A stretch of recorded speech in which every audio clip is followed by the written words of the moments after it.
बहुत समय पहले की बात है। एक छोटे से गांव के पास एक घना जंगल था। उस जंगल में परियों का एक सुंदर और अद्भुत साम्राज्य था, जिसे लोग जादुई वन कहते थे।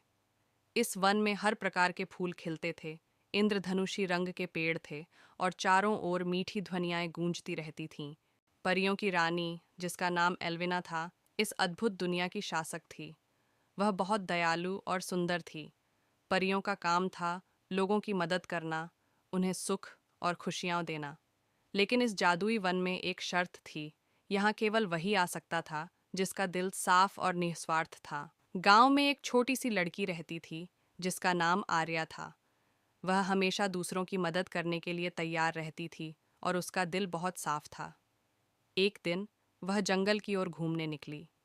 चलते चलते वह जादुई वन के पास पहुंच गई। उसे महसूस हुआ कि कोई उसे बुला रहा है।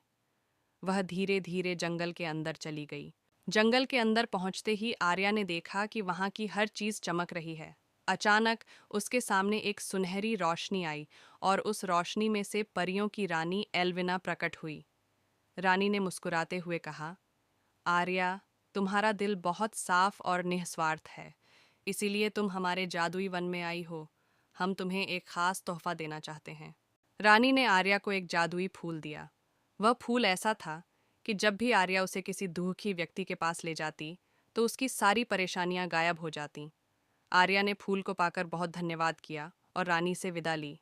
इसके बाद आर्या उस फूल की मदद से गांव के लोगों की मदद करने लगी। धीरे धीरे उसकी दयालुता और निस्वार्थता की कहानियां पूरे गांव में फैल गईं।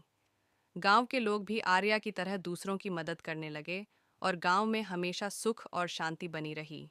परियों की दुनिया में भी आर्या की कहानियां सुनाई जाती थीं और वह हमेशा परियों के दिलों में खास जगह बनाए रही। इस प्रकार आर्या की दयालुता और निस्वार्थता से न केवल उसका गांव, बल्कि पूरी दुनिया एक बेहतर जगह बन गई।